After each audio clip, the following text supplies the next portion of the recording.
a really important milestone in the history of the college, I think. The installation of a new endowed chair named after Father Bernard J. Coughlin, who served as president of Gonzaga University for 22 years.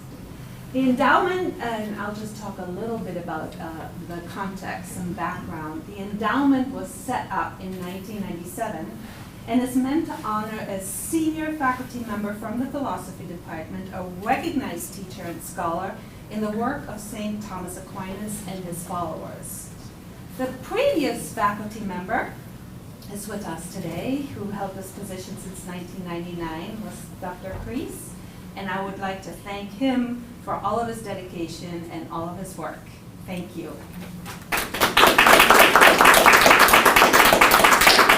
Today, then, we're here to honor Dr. Michael Tkacz as the new Coughlin Chair. Dr. Tkacz has been at Gonzaga University in the Department of Philosophy for 25 years.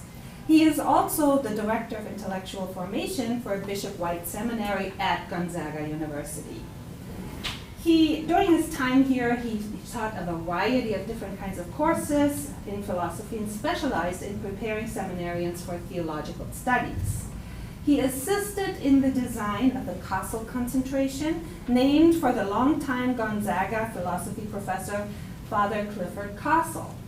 The program allows undergraduate philosophy majors to take specialized courses focused on the Catholic tradition.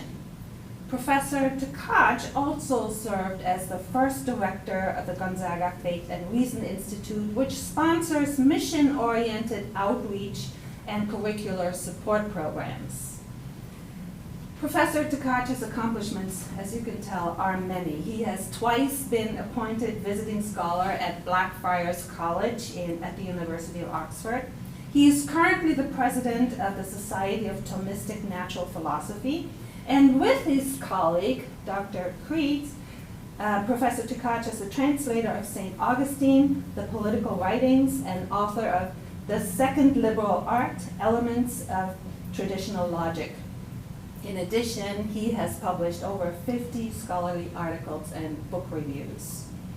We thought to try a bit of a different format today rather than the traditional lecture. The idea was to have a former student interview Dr. Tkacz today, and I'd also like to I'm very thrilled to introduce that Austin Caswell has agreed to do this today. He is a senior from Bend, Oregon. He was our convocation speaker this year. He's a double major in philosophy and criminal justice with a minor in women and gender studies.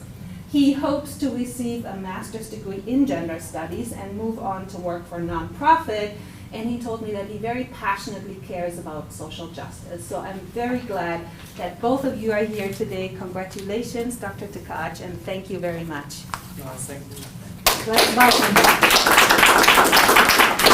So I should say before we start, we're planning on a 20-25 minute question and answer, and then open it up to questions from the audience.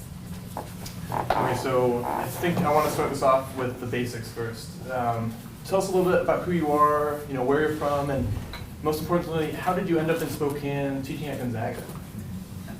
All right, well, I grew up in the Midwest, and I had the great fortune of receiving a very good high school education, a classical education.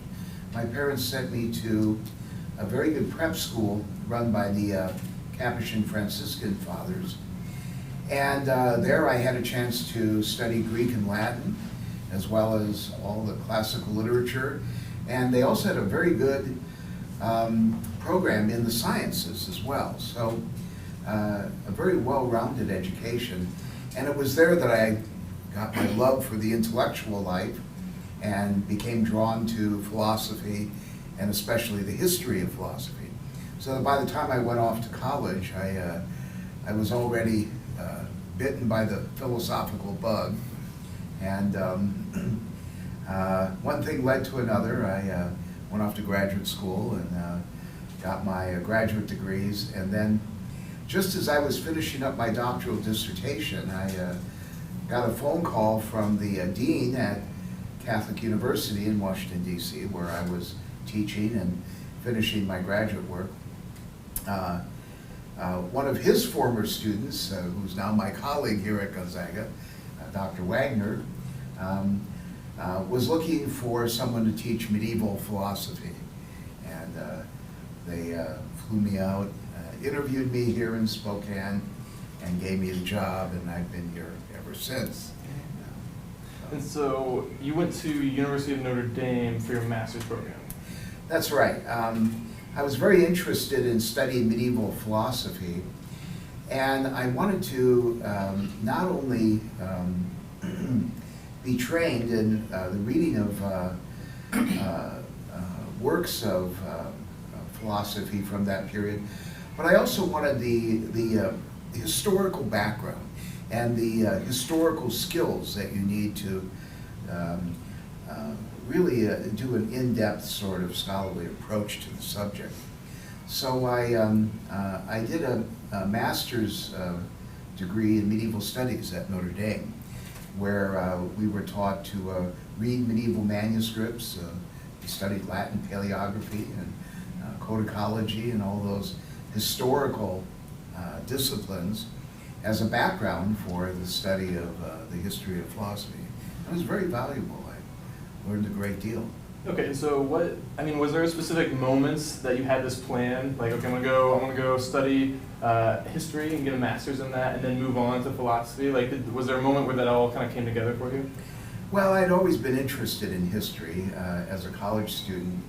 But it was like many plans, they arise circumstantially. I had an opportunity when the then new director of the Medieval Institute at Notre Dame contacted me and offered me a first-year fellowship, which he apparently had a lot of money to give away because this is unusual for master's degree students. But naturally I accepted, and so that gave me the opportunity to pursue this study. Okay. And so I can see you at Notre Dame studying medieval philosophy or medieval history. What did you do for fun? What do medieval, like what was that like? Like, did you make plans on how to break into the coolest museums around? Yeah, actually our shenanigans were not too different from that in many ways. One of the things that the graduate students in medieval studies, there was quite a large group of us, and we were from different disciplines. I was coming from philosophy. There were people who were in theology, others in history, others in literature and languages, and so forth. But we all had this common interest in things medieval. And so we organized ourselves and established a little sort of social club among ourselves. And since the common discipline of medieval studies is Latin, it was built upon our knowledge of Latin. It was called the Ablative of the Month Club. And everyone in the group had to take a turn and be host for a social evening one weekend. And they were supposed to write up in Latin an invitation to everybody, and they had to make a Latin pun using the ablative case of the noun. And you had some very clever things. And if anyone caught anyone else in a mistake, then the very next weekend they had to pay for all the drinks. It was an interesting experiment and really kept us on our toes in terms of our Latin skills. Sounds very fun. Okay, so from Notre Dame, as you mentioned, you moved to Catholic University of America in DC for philosophy. And was this when you honed in on Thomas Aquinas specifically? Was it there that happened? Yes, I'd always been interested in the work of St. Thomas from high school on. We had a chance to read him even in high school. And, but yes, that's when I began my serious study of St. Thomas's work. I went to Catholic University because there was a scholar there on the faculty who was an expert in the St. Thomas's natural philosophy, which was at that time a relatively new field of study. I wanted to study with him, and he accepted me as a student. And so, yes, I focused on the study of St. Thomas and the developments in the study of nature at the time of St. Thomas. And, I mean, so you wanted to study him since high school in a way, and I guess, yeah, what about him stuck out of everyone else? Or could you pinpoint it? Yes, I've always been attracted to the thought of St. Thomas. For one thing, I was raised a Catholic, so there's natural affinity there because St. Thomas, of course, one of the great theologians of the Catholic tradition. But even beyond that, there was something about the work of St. Thomas that, on the one hand, he combined very traditional thought. He was very much, he himself was schooled in the classical tradition, as well as, of course, the Christian tradition of the writings of the Church Fathers and the Scriptures. And he combined those in a very effective way. But Thomas's thought also had a progressive element, because at the time that St. Thomas was alive and teaching, getting his education in the early universities, the early University of Paris, there was kind of a scientific revolution going on. The books on natural philosophy of Aristotle were just being made available in Europe at that time. And St. Thomas eagerly studied them with his mentor, Albert the Great, who's now St. Albert. And Thomas had a very, even though his field was theology, he had a strong interest in the natural sciences. And he thought that human knowledge is primarily the kind of knowledge one gets in the sciences. And that our knowledge of God arises from our knowledge of nature, which after all is God's creation, see. And so I've always liked that combination of both classical and progressive thought in Thomas Aquinas. And I think that's one of the things that drew me to him. And so what is it like to teach Thomas Aquinas to students, you know, since you've had this deep interest, like what is it like to be able to share that with so many others? Well, it's an exciting opportunity, and I've always enjoyed the times I've had to work with students here at Gonzaga, reading the works of Thomas Aquinas. And I try to convey to them my interest in Thomas as not just an example of traditional Catholic thought, but as a progressive thinker who provides solutions and can address problems of today. Intellectual problems, as we find in the sciences, and social problems as well. And it's exciting to see students finding things in their reading of St. Thomas that they can bring to bear on the issues that concern them and that they're learning about in other classes and so forth. And has this, you know, teaching students, has it changed in the times that, you know, you've been teaching, you know, from generation to generation? Has, you know, the way that students receive the information or the questions they ask, have those evolved a lot? You know, the way that students are interacting with Aquinas? That's an interesting question. In some ways, yes, and in some ways, no. There are always those perennial questions, right? Faith and reason, right? How does one faith connect up with the teachings of the sciences and the intellectual life? That seems to be a pretty perennial question. It doesn't always come up in exactly the same way. Mm-hmm. But for example, when I first started teaching here at Gonzaga, that was the beginning of the so-called New Atheist movement, where many scientists who were committed to a secular worldview were very critical of religion and saw religion as sort of the antithesis of science. So at that time, especially issues like the evolution, biology, and things like that. So at that time, that was very much on students' minds because they heard about that a lot. And it was in the news a great deal, those kinds of issues. Now I find that students are less questioning of that.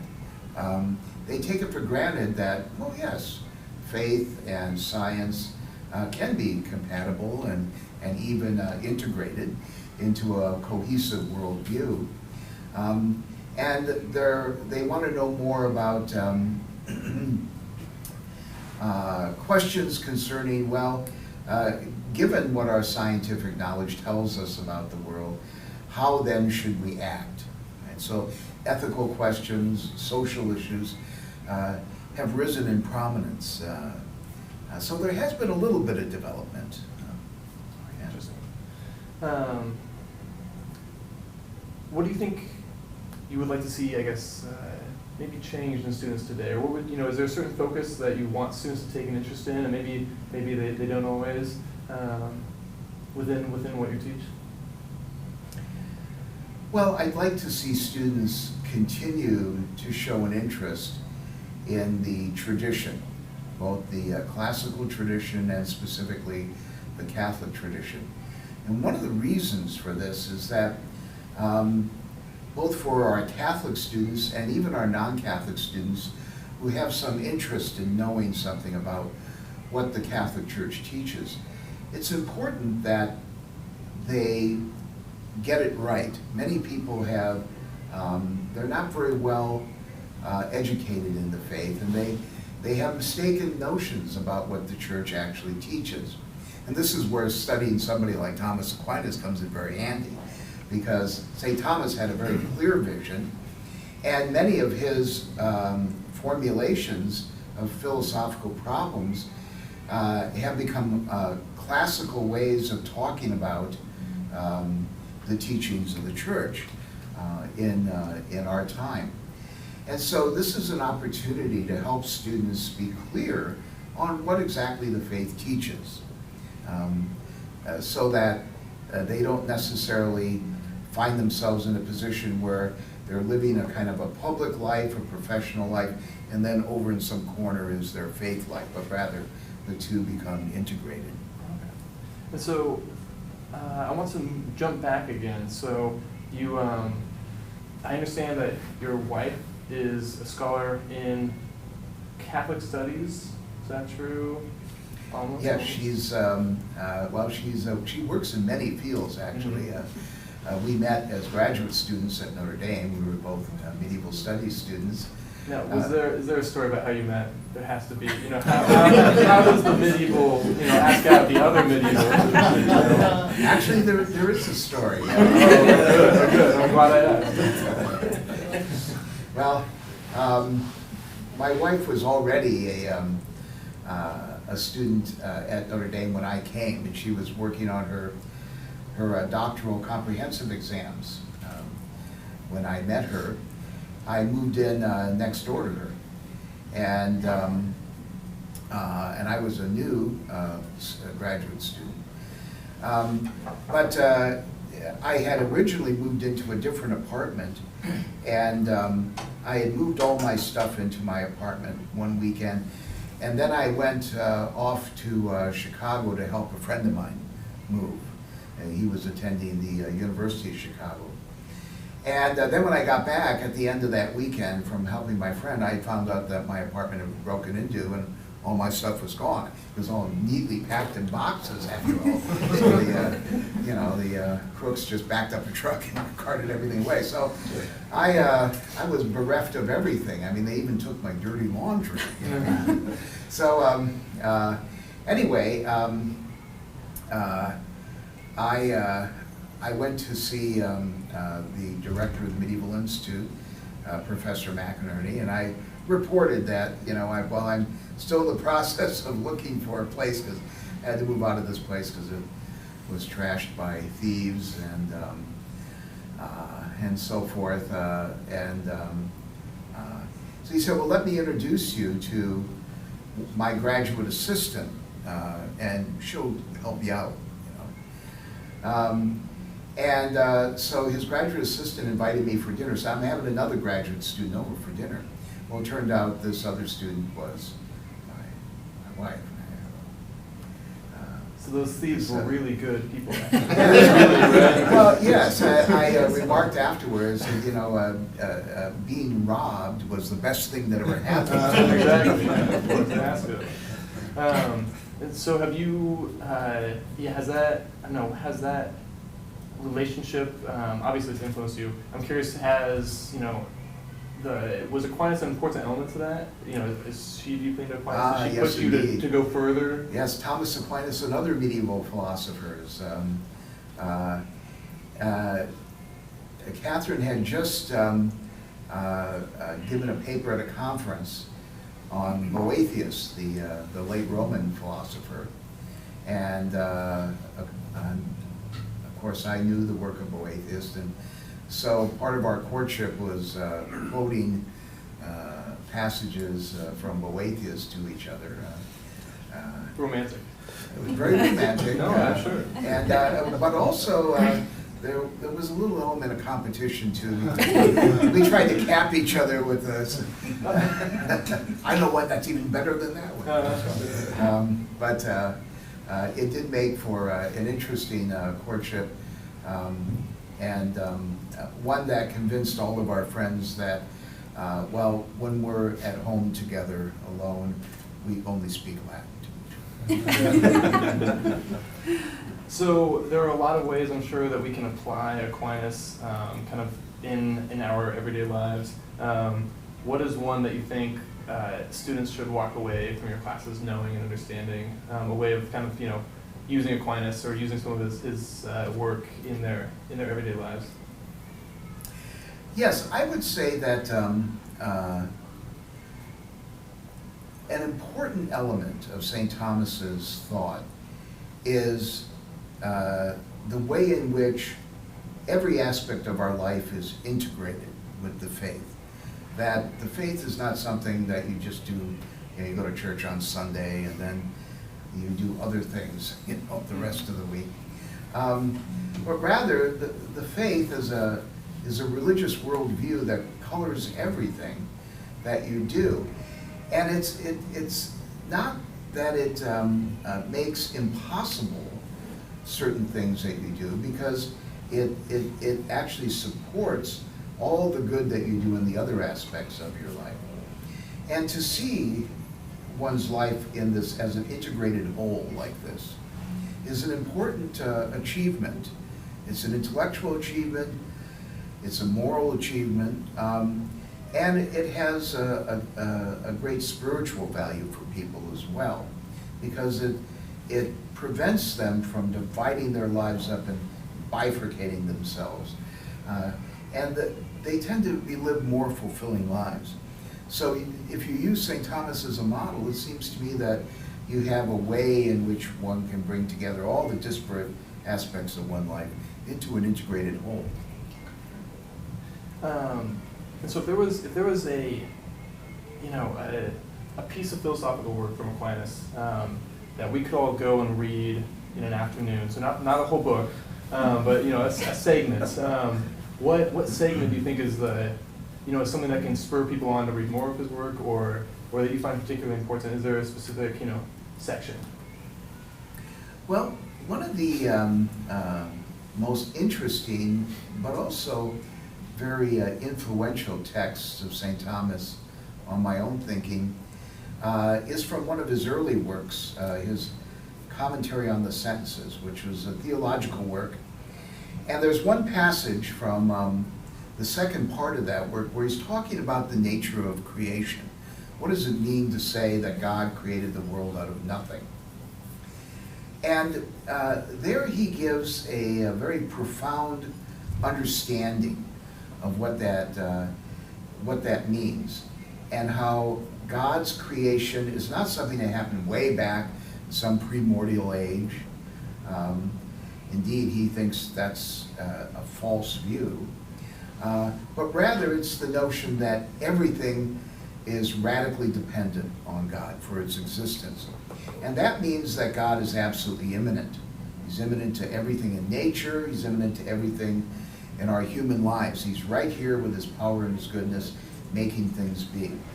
I found that very profound, because if one approaches Christianity in this way, Christianity is not about stuff that happened way, way back in the past, but it's about the relationship of things that here and now, whenever here and now is.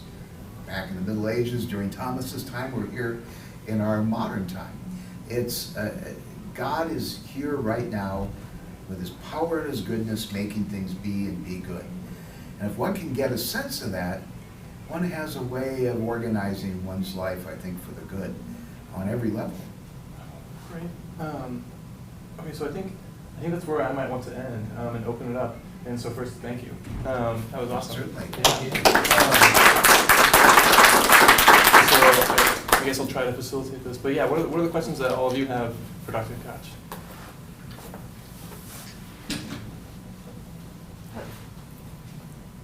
If I may start, the Coughlin Chair is set up for a scholar in Thomistic philosophy, and I realize my question could lead to a whole book on the subject, or several books. But speaking of the impact that St. Thomas had, who are some of his followers, the main followers, and how did they develop his philosophy? In a nutshell. In a nutshell, yes. Well, St. Thomas has had, of course, many followers through the ages. In more recent years, there's been a special interest in the thought of St. Thomas, and even something of a revival of Thomas's thought. One of the most important thinkers, the later part of the 20th century, was a French philosopher by the name of Jacques Maritain, who was heavily and deeply influenced by the thought of St. Thomas. Professor Maritain did most of his best work in social philosophy. He was very interested in the notion of human rights, and tried to find a deep foundation, intellectual foundation for human rights, and he drew heavily on the thought of St. Thomas. He wanted to make a connection between the concept of human rights and human nature. And his thought was quite influential, and indeed had a big impact in the post-war period, when the United Nations was getting organized and the Universal Declaration on Human Rights was drafted. His thought, especially his book on man and the state, was influential on the diplomats who were working on this, on the United Nations Charter, especially that part of it directed to the discussion of human rights. John? Okay. Dr. Kreis. Mike, perhaps, could you say something about what you hope to do with the chair, as you assume? And I know you have some interesting plans we've talked about. If you could say something about those. Yes, well, an important function we have in the philosophy department is providing the academic curriculum for Bishop White Seminary, which is the seminary for the Diocese of Spokane, and it's becoming a regional philosophy level seminary for this part of the country, where many dioceses are sending their candidates for the priesthood to Bishop White to get their pre-theological education. And our department has been providing the courses and the faculty for the seminarians. And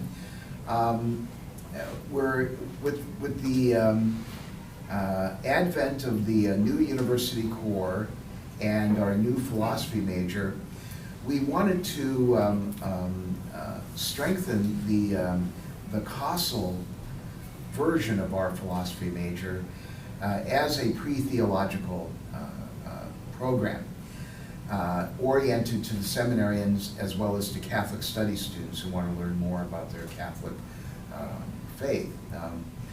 And so I see the Coughlin Chair as an opportunity to do the sort of course development work and provide some of the intellectual foundations for the reform of this curriculum. It's already a good program and has served the university well and the seminary. And I think with the growth of the seminary, I think we can improve and make it even more specifically a preparation for theological study. Yes. So, thank you. And I actually love lectures and paper readings, but I like this feed format as well. So I want to ask a bit more philosophical question again. What is the essence of Thomism, or what makes one a Thomist? What is it one must believe to be a Thomist? And then, given that answer, is St. Thomas a Thomist? That's a very good question, and indeed, not as silly as it may sound, given the fact that Thomists themselves argue about that. Well, I would say that one of the hallmarks of Thomism that is pretty much universally accepted is that Thomism is a realist philosophy.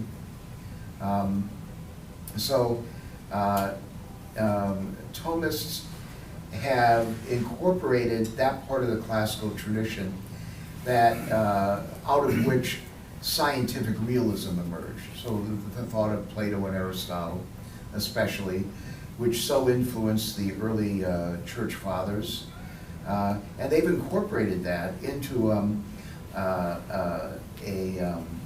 philosophical worldview that provides a sort of foundation, a foundation of wisdom for theological study. So I think that's an important element of the thought of St. Thomas. So on the one hand, Thomas wants to say that while the inner life of human beings and their cognitive development and their experience, their intellectual experience as selves is important, that always needs to be cast against the reality of the world as an intelligible reality. And indeed, Thomas deeply defended the intelligibility of the world, so the natural world, for example, and even the intelligibility of God. Even though our knowledge of God is indirect, it's still real. And he defended both of those things. This provides a particular school of thought among the various schools of modern philosophy. So I see Thomism, even though there are various versions of Thomism, I see Thomism as representing a tradition of philosophizing that stands against the two other primary modern traditions. Analytic philosophy, which is, of course, predominant in the English-speaking world, and phenomenology from the European continent and other parts of the world. A third alternative is this Thomistic tradition, which has its roots in the classic thought of the ancient Greeks.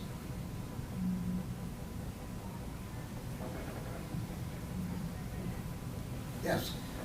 Given your answer to Austin's last question about sort of hoping that students can use Thomistic philosophy to integrate their faith life into their regular life, or even better understand their faith life as coloring the rest of their life, how does this change your view of yourself in relationship to your students? How has Thomistic philosophy shaped the sort of teacher you are?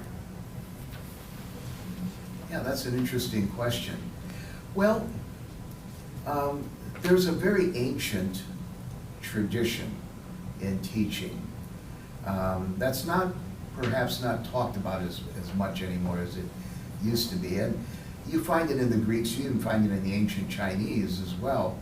And that's the notion that the teacher is not just a purveyor of knowledge. He certainly does pass on knowledge, but the teacher is also a source of wisdom in a sort of therapeutic way, right? And that given the fact that human beings are by nature knowers, right? We're a kind of intellectual animal. And to teach somebody to have and develop an intellectual life, so not just have bits and pieces of knowledge, but to have an active intellectual life, is a sort of therapeutic thing in a way, because it allows somebody to live out their own human nature in a fuller sort of way. And that's something that I've always been impressed in the classical tradition. And this classical idea took on a Christian coloring in the work of the Church Fathers and was inherited by Thomas Aquinas, and he has a very clear notion of this. Teaching and learning as a kind of relationship of therapy, sort of intellectual therapy, if you will. Mother Barnett. So Thomas and Albert before him, relating to the natural world, and you've explained what that Thomistic view in your own life, how that's helped you to see a lot of things, including relationships and things. I'm wondering, how does Thomism, sitting here tweeting a few things, and how does that worldview and approach affect the virtual reality world in which we live with tech and with 140 characters and all of that? What challenges do you see facing Thomism, and how do you see Thomism meeting those? Well, certainly there are many ethical questions that arise out of technology and the pervasiveness of the technology, the new technology in our lives. And that needs to be cast against the tradition, right? And how the tradition has taught us to live our lives, and what the tradition tells us about the purpose of human life. So that's one area in which certainly Thomism can address the issue. The other is on, if you will, the scientific level or epistemological level, where technology has raised a lot of questions about the nature of human knowledge and human communication of knowledge. And again, Thomas defending the intelligibility of the world and the productiveness of human efforts to understand the world, reality. I would think that too would have an impact on how we would see our technology as related to ourselves as knowers. So these are big questions, right, clearly, and but at least those are two areas of investigation where I think a Thomist would be interested in addressing. And indeed, some Thomists are starting to do that now. Oh, one last question to end on here. Given the nature of the chair you hold, with its interest in scholarship and teaching, how would you say your own research influences your teaching? Well, I've always been interested in not just the history of philosophy, but the history of the natural sciences. And the period that I work in, the period of, the historical period of Thomas Aquinas and his teacher, Albert the Great, they lived at a time when there was a kind of scientific revolution going on. And indeed, it's the period of history that we now know has the origins of the tradition of experimental science that we still live in today. Right? Experimental science is an ongoing effort to understand the world. Got started in the early universities with the recovery of Aristotle's books on nature and so forth. And Thomas Aquinas especially faced the challenge of, well, how do you take the scientific worldview and integrate it with the worldview that we get from the religious tradition, right? With the coming from the Christian tradition, the scriptures and the works of the Church Fathers and the teaching of the ecumenical councils. And my scholarship has been directed to questions arising out of these issues. And I see Thomas as representing a serious attempt to integrate all these factors into one unified worldview. So my scholarship in uncovering the ways in which he did that and the ways in which the challenge was put to him in his time, I think informs what I can bring to the classroom and present to students. Well, here, look, here's how people, this is what they faced in the past. Here's how it was addressed by one important thinker. This may give us some ideas on how we can address some of these issues, perhaps even with regard to some of the new issues arising out of the new technology, for example. Well, thank you. And thank you all for coming out. I think that's all we have time for. And thanks for the thoughtful questions. I wish I'd thought of them. So anyway, this has been fun. Maybe one last applause for Dr. Tkacz.